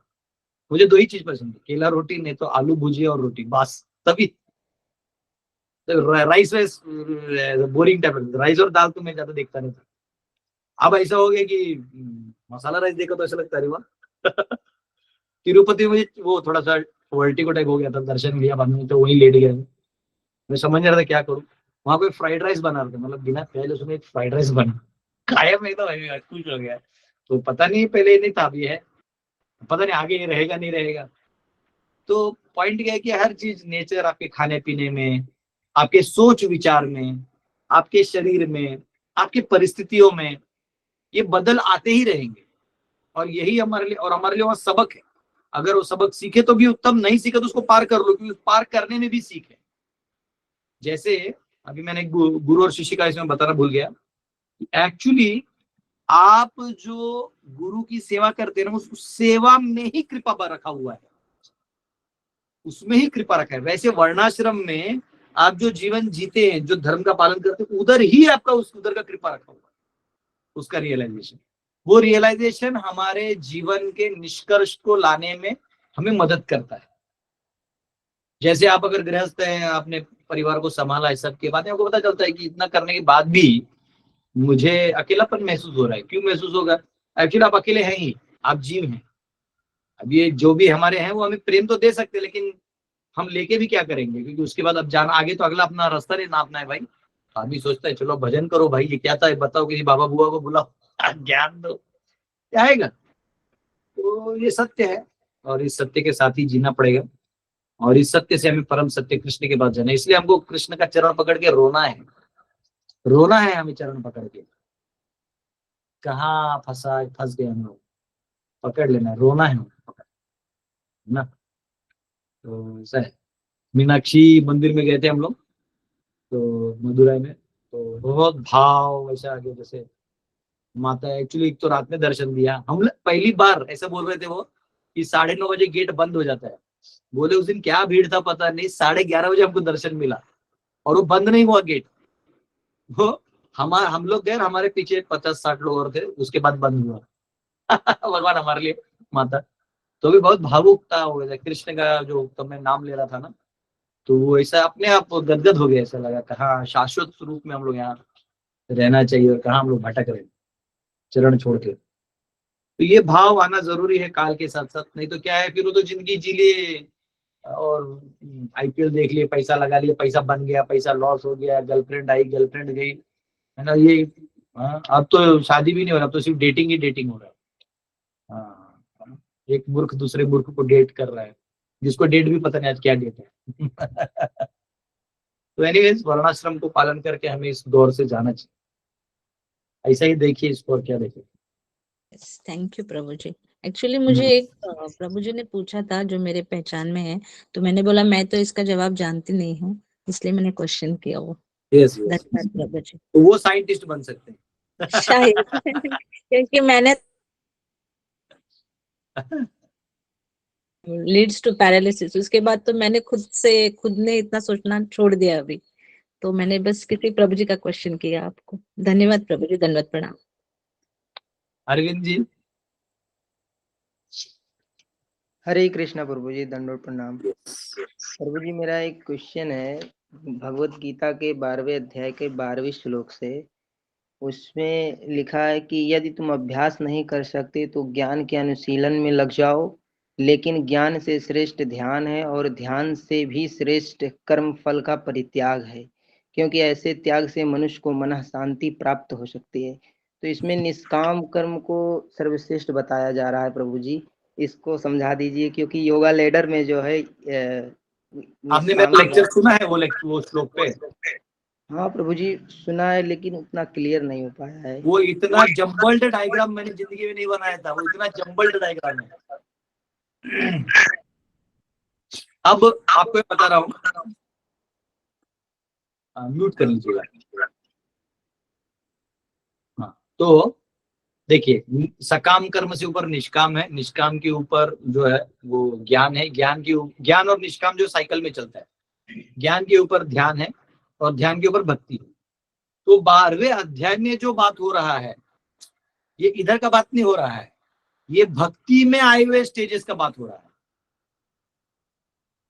समझ में आया? तो वो जो स्टेजेस है ना, वो मिश्र भक्ति के स्टेजेस में से बताया गया है। समझ में आया? तो वो एक्चुअली लास्ट में सब गिव अप करने का बात है, शुद्ध भक्ति का स्टेज।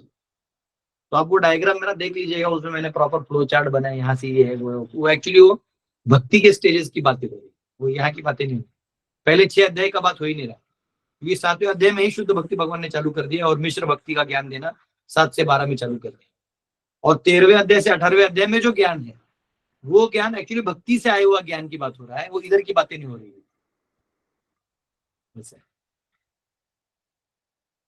हरे कृष्णा प्रभु जी, चिंता मत धन्यवाद। और कंफ्यूज कर दिया, पर मैं आपको एक डायग्राम में समझा, ठीक है? ठीक है प्रभु जी, हरे कृष्णा। यस राहुल जी। दंडवत प्रणाम प्रभु, थैंक यू। एक्चुअली एक रिक्वेस्ट थी फिर से कि जिनके लिए आपने प्रार्थना की थी, मेरी मौसी जी, उनको 30 तारीख को उनको शरीर त्यागना पड़ा था, तो सभी रिक्वेस्ट है कि उनके लिए प्रार्थना करें। एंड दूसरा एक प्रश्न है कि मतलब कुछ 15-16 साल पहले ना एक बार वृंदावन में एक डिवोटी मिले थे जो कि उनकी गुरु महाराज की सेवा कर रहे थे, बुक डिस्ट्रीब्यूशन करके एक स्टॉल लगा के। तो कुछ संवाद तो याद नहीं ढंग से मुझे, पर वो बोले थे कि ज्यादा शिष्य नहीं है, डोनेशन नहीं आता है, तो उसके लिए ये हम पुस्तकें बेच रहे हैं। तो ये इसको कैसे देखना है उन्हें? नहीं, वो क्योंकि वो अपने गुरु के लिए कर रहा है ना, वो अगर वहां खड़ा है अपने गुरु के लिए कर रहा है तो उसका अपने आप में मतलब बहुत ऊंचा स्थान है।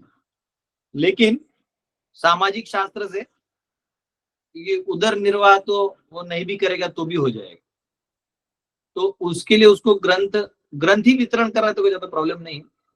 लेकिन उसको ठीक है, इतना मेजर इशू नहीं दिख रहा है मेरे को, क्योंकि वो ग्रंथ ही वितरण कर रहा है, वो कोई चॉकलेट लेमन जूस नहीं बेच रहा है।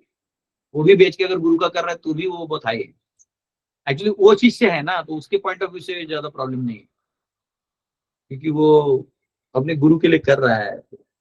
अब उसके पास और कोई वो नहीं होगा, जैसे वो कोई बुद्धिमान व्यक्ति नहीं कोई सॉफ्टवेयर लिखेगा, या वो कोई रियल एस्टेट एजेंट नहीं कि कहीं का लैंड बेच के वो गुरु जी को देगा, या खुद की उसकी कोई जमीन या जायदाद नहीं है जहाँ के पे वो खेती वेती करके वो देगा। तो जो उसका लिमिटेशन है उसमें वो ग्रंथ वितरण कर सकता है, तो कर रहा है, तो वो अपने आप में परिपूर्ण है। वो जो कर सकता है वो इम्पोर्टेंट, ऑनेस्ट मीन से कर रहा है। कल हमने देखा था ऑनेस्ट मीन से कर रहा है, तो उसके संवाद में ऐसा मुझे प्रतीत हो रहा था, मतलब ऐसा थोड़ा सा लगा कि वैसे मेरा कोई हक नहीं है बोलने का, पर वो महाराज कर रहे थे, ये करवा रहे थे, ऐसे उसको टोनिंग वो अलग केस है। वो अगर गुरु के लिए कर रहा है तो अलग है, महाराज उसे करवा रहे हैं कि जाओ मेरे लिए पैसा ले आओ, तो फिर भी वो बच जाएगा, क्योंकि वो तो शिष्य है ना, गुरु के आगे का पालन करके बच जाएगा। देखिए कैसा है, वो महाराज का लेवल फिर देखना पड़ेगा, क्योंकि देखो ऐसा है, प्रभुपाद जी भी बीबीटी बनाए, बीबीटी में उनको मालूम था कि ग्रंथ वितरण करेंगे तो पैसा आएगा, लेकिन प्रभुपाद जी बोलते थे ये ग्रंथ दो, इसका ज्ञान इंपॉर्टेंट है, उसके लिए रात रात भर जाके लिखा है उसको, तो प्रभुपाद उसको स्पिरिचुअल वैल्यू देखते थे। तो कोई भी साधु हो उसको ग्रंथ का स्पिरिचुअल वैल्यू देने के हिसाब से उसने देना चाहिए, ये सोच के नहीं देना चाहिए मुझे पैसा आएगा या इसके पैसे से मैं कुछ करूंगा। बिजनेस माइंडसेट ज्यादा नहीं रखना चाहिए, थोड़ा मतलब रख भी दिया तो ठीक है, पर उसमें लिप्त नहीं होना चाहिए ज्यादा। मतलब आप उस मोड को रखिए, लोगों तक जाए। आप अगर अर्थव्यवस्था से जुड़े भी रहना चाहते हैं तो भी कोई प्रॉब्लम, अगर आप अनटच्ड हैं तो नो प्रॉब्लम, तो उसे फंसना नहीं चाहिए, नहीं सतर्क होना पड़ेगा। अब ठीक है, जो महाराज को मैं जानता नहीं जिसके कहते उसमें फिर भी वो ठीक ठाक है, मतलब वो तो पुस्तक वितरण ही है ना, ज्यादा कुछ नहीं, जैसे आपने बोला बाकी की चीजें तो नहीं हो रही है कुछ। Thank you for clarity bro, thank you for अमृत बेच रहा है वो, तो क्या दिक्कत है? हाँ, क्या दिक्कत? क्लैरिटी आ गया, थैंक यू ब्रो। हरे कृष्णा। रजलीला माता। हरे कृष्ण प्रभु जी, प्रणाम। प्रभु जी, आपने कॉस्मोलॉजी की लेक्चर्स में बताया कि जितने भी स्टार्स होते हैं वो मतलब जो लोग पुण्य कर्म करते हैं उनको स्टार्स बना दिया जाता है, तो वो क्या ध्रुव के अंडर आता है या फिर ध्रुव के ऊपर होता है? और क्या वो रोटेट, सब कुछ ध्रुव के नीचे होता है। और वो क्या रोटेट होते हैं ऐसे जैसे? हाँ, वो भी रोटेट होते हैं, उनके एक्सल वो बनता है ना, ध्रुव के साथ एक वो बनता है कनेक्शन, रोटेट होते हैं। और महर लोग से देखोगे तो डॉल्फिन दिखेगा, उल्टा डॉल्फिन। अच्छा, और महर लोग से देखोगे तो ऐसा डॉल्फिन दिखाई देगा। नीचे से तो पूरा जंबल दिखाई देता है, ऊपर से डॉल्फिन दिखाई देता और प्रभु जी हमारे ब्रह्मांड में तो एक ही काल चक्र है ना, आपने जैसे डायग्राम से समझाया। नहीं, काल चक्र जो है, देखो काल ऐसा है, काल फ्लो में जाता है। तो चक्र किसको कहते हैं? चक्र के दिखने वाला चक्र नहीं होता है। चक्र होता है उस मोशन को जो हम लोग रीड करके कैलकुलेट करते हैं, उसको बोलते हैं चक्र। तो एक्चुअली 4 चक्र है, ऐसा देखा गया तो कंसेप्चुअली 4 चक्र है। एक हमारा इधर का सूर्य का बनने वाला चक्र है, सूर्य से नक्षत्रों से बनने वाला एक चक्र है। फिर एक्चुअली गुरु प्लैनेट है, उसका एक चक्र है। और तो ऐसे करके 4 है, उसमें देवताओं का कैलकुलेशन होता है। फिर ऊपर ऐसे करके 4 है, मेरे को देखना पड़ेगा, याद नहीं आ रहा, लेकिन 4 चक्र है। वो हम हमारे परसेप्शन से, काल एक ही है, वो चक्र हम डिवाइड करते हैं ना। जैसे हम लोग ये घड़ी बना दिए, तो घड़ी में दिखता है कि 24 घंटा हो गया, एक चक्र कंप्लीट, एक डे कंप्लीट, ये हमने बनाया। भगवान कैसे कोई लेन देना नहीं, भगवान ने काल अपना फ्लो हो रहा है, आपने उसको कैलकुलेशन वाइज डाल दिया है, बना अपने समझ के लिए। तो सूर्य तो घूम रहा है, आ रहा है, जा रहा है, ऊपर जा रहा है, नीचे अपना काम कर रहा है। आपने जोड़ दिया कि हाँ ये घूमेगा तो एक दिन माना जाएगा, ये है तो इसमें ये नक्षत्र यहाँ से यहाँ जाएंगे, 30 बार घूमेगा तो ये यहाँ से यहाँ जाएगा, तो ऐसा है। तो वैसे सूर्य से बनने वाला जो एक चक्र है, उसका ज्यादा हम पे परिणाम होता है, तो वो एक चक्र है। ऐसे 4 चक्र, इसको क्या बोलते हैं? संवत्सर। संवत्सर का जो काल चक्र है वो एक ही है, सूर्य का है। उसके ऊपर और 3 है, मैं समझाऊंगा। मैं ट्राई कर रहा हूँ कॉस्मोलॉजी के प्रोफेशनल वीडियोस और बनाने के लिए। कुछ सब्जेक्ट्स हैं जिनमें मुझे कुछ भी और ज्यादा घुसना पड़ेगा। हाँ प्रभु जी, यही मेरा रिक्वेस्ट है आपसे कि आपने सान का जैसे डिटेल्स में समझा है, वैसा वो मून और ऊपर अपर प्लैनेट्स में जो आता है ना, वो भी अगर आप समझा देते तो अच्छा समझा दूंगा। तुम लोग भी जाके बैंक लूट के आओ, कुछ पैसा दो वो सॉफ्टवेयर बनाने के लिए। बैंगलोर गया था मैं, बैंगलोर उन लोग को बोला कि एनिमेशन बनाना है, तो एनिमेशन वाला पहले तो ये देख रहा था कि वो बोला कि सूर्य घूमता है। मैं बोला हाँ, उससे ही डिबेट हो गया। मैं बोला बे नालायक, तू मेरा कंसेप्ट ही नहीं समझे तो मेरा एनिमेशन क्या बनाएगा। एनीवेज कर रहा हूँ मैं प्लान, कुछ इसको बनाना जरूरी है अगले जनरेशन के लिए।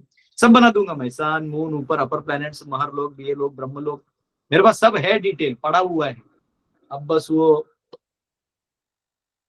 करूंगा। कुछ लोग को और डेडिकेट करना पड़ेगा। कुछ लोग आप लोग में जो आना चाहते हैं, ओनली कॉस्मोलॉजी डेडिकेटेड करना चाहते हो, आ सकते हो। फिर हम लोग मिल, क्योंकि टीम वर्क है ना, उसमें बहुत मेहनत भी करना पड़ता है। अकेले से कर तो सकते हैं, पर फिर वही करते रहना पड़ेगा।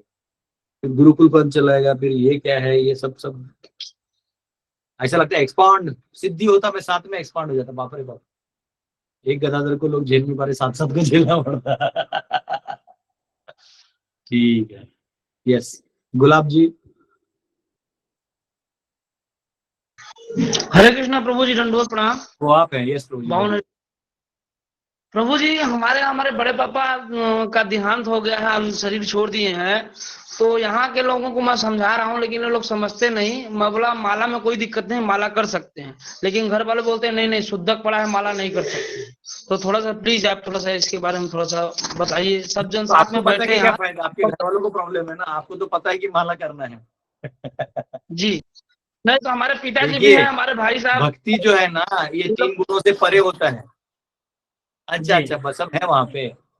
देखिए ऐसा है, देखिए भगवान गीता में बोलते हैं निस्त्रय गुण्यो भवार्जुन, हे अर्जुन 3 गुणों से ऊपर उठो। तो एक्चुअली जो अंतिम संस्कार है, हमारे जीव के 16 संस्कारों में एक संस्कार होता है। तो अंतिम संस्कार के समय प्राण छूटता है, और जब अग्नि दहन होता है, तो जो आखिरी वायु होता है, 5 वायु का भी एक वायु में से 5 वायु होता है, उसका पंचम वायु जो होता है, तो 10 वायु में से 10वीं वायु जो होता है, वो जब छूटता है तब एक्चुअली प्राण छूटता है, नहीं तो प्राण वापस आ रहता है। इसलिए हम लोग अग्नि संस्कार करते हैं। तो उसके बाद क्या होता है कि 13 दिन तक वो जीव हमारे आसपास ही रहता है, और उसका एक कष्ट रहता है वहां पे। तो उस समय में जो जनरली इन 3 गुणों से भावुक होते हैं, उनका पूजा भगवान स्वीकार नहीं कर पाते, क्योंकि वो दुखी होते हैं कि मेरा घर वाला चला गया, ये हो। तो उस भाव से जब आप कोई किसी घर चला गया, कोई गुजर गया, तो हम उस घर में जाके खाना नहीं खाते। इसलिए नहीं खाते कि वो अशुद्ध है, इसलिए नहीं खाते क्योंकि वो ऑलरेडी वो दुखी है। हम अपने घर से लेके जाते कि लो भाई आप लोग खा लो, नाश्ता वास्ता कर लो, और मनाते ठीक है सब ठीक हो जाएगा, अभी खा लीजिए। वहां हम खाने नहीं जाते। तो उस समय इसलिए भगवान को भोग नहीं लगता, या कोई पूजा पाठ है वो होता नहीं। तो वो एक्चुअली इसमें ऐसा है कि उस टाइम वो अलाउड भी होता है। लेकिन वैष्णव दर्शन में क्या है ना कि हम इसको अच्छी गति मानते हैं, क्योंकि वैष्णव के घर में अगर कोई प्राण छूटा है तो इसका मतलब उसको अच्छी गति मिला है, तो वहां प्रसन्न होना चाहिए। और वैष्णवों को नाम जप, क्योंकि वो 3 गुणों से परे है, तो नाम जप नहीं छोड़ना चाहिए। इसका किसी कर्म कांड दर्शन में नहीं है ना, तो इसलिए नाम जप या भगवान का कीर्तन ये तो करना ही चाहिए, इनफैक्ट ये करना चाहिए, है ना। तो ये नहीं तो बहुत ज्यादा कर्मकांडी टाइप हो जाएगा, तो करना चाहिए। ठीक है, ओके प्रभु जी, थैंक यू, धन्यवाद, बहुत बहुत धन्यवाद प्रभु जी। सबको सुना ओके। दिया, सब आसपास में बैठे। हरि बोल। राहुल जी, अच्छा प्रभु जी फिर से वही कनेक्टेड क्वेश्चन है मेरा, ये सूतक के बारे में थोड़ा बताएं। मैं समझ गया था आपका कनेक्शन आ रहा है, इसलिए आपका नाम नहीं लिया, बोलिए। थैंक यू प्रभु। ये सूतक हमने कैसे पालना है, जो मायके वाले रहते हैं या ससुराल वाले रहते हैं, जो भी गए पीड़ित व्यक्ति के? ससुराल वालों को नहीं लगता ना, वो इधर लगता है, जो जिसका घर से गया उसके भाव की नहीं लगता है, उधर वालों को नहीं लगता। ठीक है, मैं फोन पे बात करता हूँ आपको डायरेक्टली बाद में। यस, चैतन्य जी। हरे कृष्णा प्रभु जी, दंडवत प्रभु।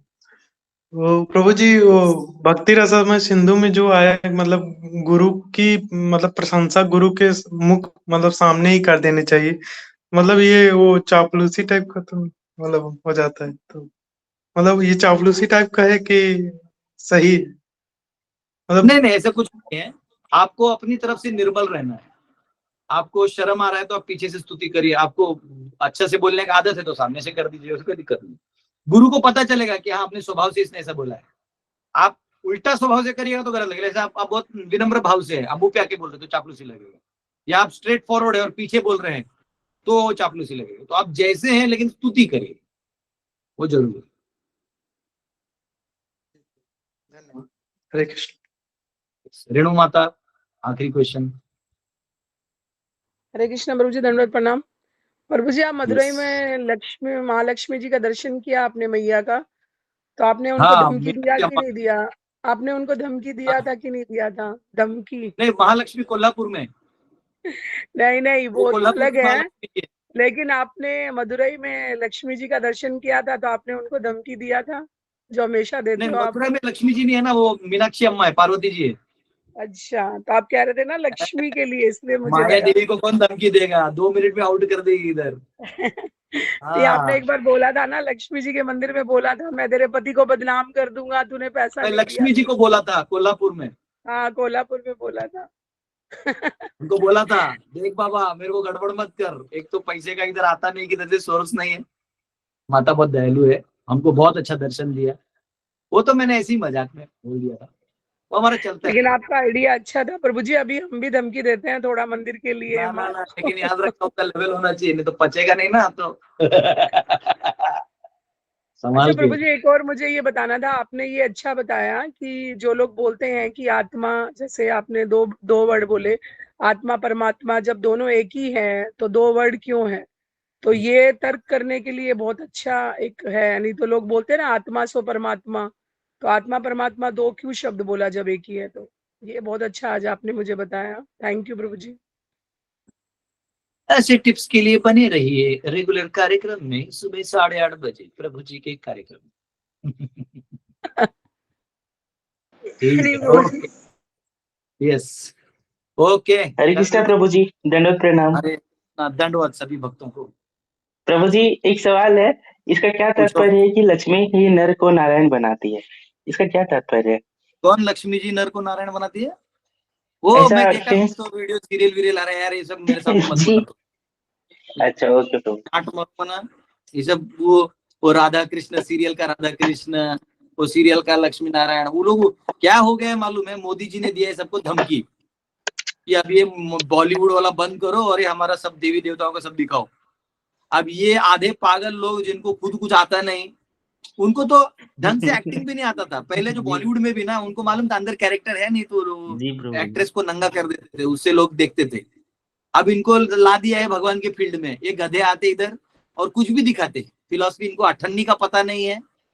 कहा रामानंद सागर, कहा उन्होंने शालीनता से सब कुछ दिखाया था, लोग आंसू में आते थे। आजकल के महाभारत में फिर वही लौंडियाबाजी वाला काम हो रहा है यार। ये बातें मत करो, मेरा दिमाग गुम होता है। अच्छा प्रभु जी, नर से नारायण बना देगा। यात्रा के अबाउट ऐसा बता दीजिए प्रभु जी जो दिल को शांति में महसूस हो जाए। कुछ ऐसा कथा जो बहुत अनोखा, बहुत अच्छा शांत अनुभव हो गया ऐसा। वो शाम है ना, वो तुम्हारा आया है उधर, वो भी किया है 28 दिन, जाओ उससे सब ले लो, जाओ। जी जो प्रभु देना जी। तुम्हें करी थी हमारे तो थी, तुम लेट ज्वाइन किया है क्या? हाँ, थोड़ा लेट था प्रभु जी आज। फिर पहले एक माता जी ने पूछा कुछ बताया मैंने। ओके प्रभु जी, धन्यवाद प्रणाम। ये टीवी वाला मत लाया करो, सब बेकार है लोग। टीवी में दिखाएगा। माफी प्रभु जी, माफी।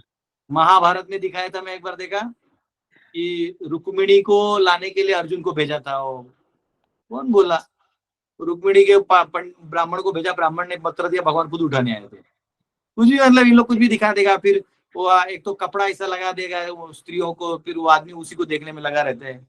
महाभारत क्या देखेगा वो? महाभारत ऐसा होता है, पढ़ाऊंगा जलेगा तुम्हारा अंदर से। हरि बोल। ये सब क्या है? जय हो। यस माता जी, आपको कुछ क्वेश्चन है?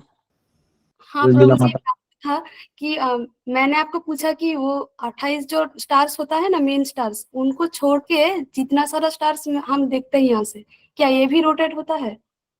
एक्चुअली जो ध्रुव से कनेक्टेड सब कुछ है, सूर्य तक ध्रुव के कारण रोटेट होता है, मून भी, सबका एक नाड़ी जो है, एक कनेक्शन ध्रुव से जुड़ा होता है। शैंडिलियर की तरफ, शैंडिलियर मालूम है ना, बीच में एक होता है, बाकी घूमता है। ठीक है प्रभु जी, धन्यवाद। हरे कृष्ण। कुणाल जी, आप सब हाथ ऊपर कर रहे हैं, टाइम हो गया, जल्दी पूछिए, चलिए। हरे कृष्णा प्रभु जी। Yes. प्रभु जी, मैं एमपी भोपाल से हूँ और प्रभु जी मेरी आपसे बात हुई थी गुरुकुल से संबंधित। Yes. तो मैंने आपका और प्रतीक प्रजापति जो भैया हैं उनका एक काफ़ी पुराना इंटरव्यू देखा था। तो उसमें आप कह रहे थे कि हम लीडर्स क्रिएट कर रहे हैं गुरुकुल के लिए। तो प्रभु जी, जिस एरिया में मैं रहता हूँ बड़वानी इंदौर के पास में है, तो वहाँ पर कोई गुरुकुल नहीं है। खरगोन है, वहाँ पर एक गुरुकुल है, पर हमारे एरिया में कोई गुरुकुल नहीं है। तो मैं इतना सक्षम तो नहीं हूँ कि गुरुकुल चालू कर सकूँ, पर हाँ, किस तरीके से हम ग्राउंड वर्क पे काम करें, लोगों को समझाए कि ये सब चीज़ें जरूरी है, क्योंकि नहीं समझ पा रहे हैं आसपास के लोग। तो मार्गदर्शन कीजिए, आप एक बार बताइए किस तरीके से काम किया जाए। ठीक है, गुरुकुल का मैं बाद में बात करूंगा, ठीक है? ठीक है प्रभु जी, बिल्कुल चलेगा। ठीक है, हरे कृष्ण। ठीक है, बहुत बहुत धन्यवाद। कल मिलते हैं सुखदेव गोस्वामी के जवाबों को सुनने के लिए। आइए। हरे कृष्ण प्रभु जी। हरे कृष्ण प्रभु जी।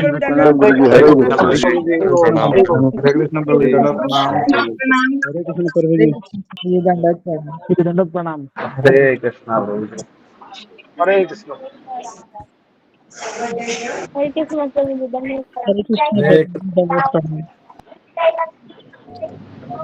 हरे कृष्ण प्रभु जी, दंडवत प्रणाम। हरे कृष्ण प्रभु जी, दंडवत प्रणाम।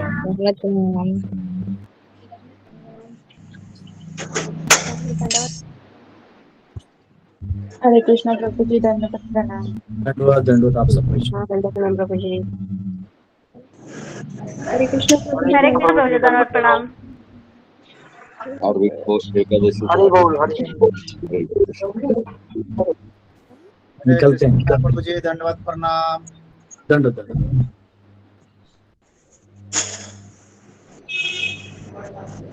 सभी वैष्णव को दंडवत प्रणाम। हरे कृष्ण। सभी भक्तों को दंडवत प्रणाम। सभी भक्तों को दंडवत प्रणाम। हरे कृष्ण।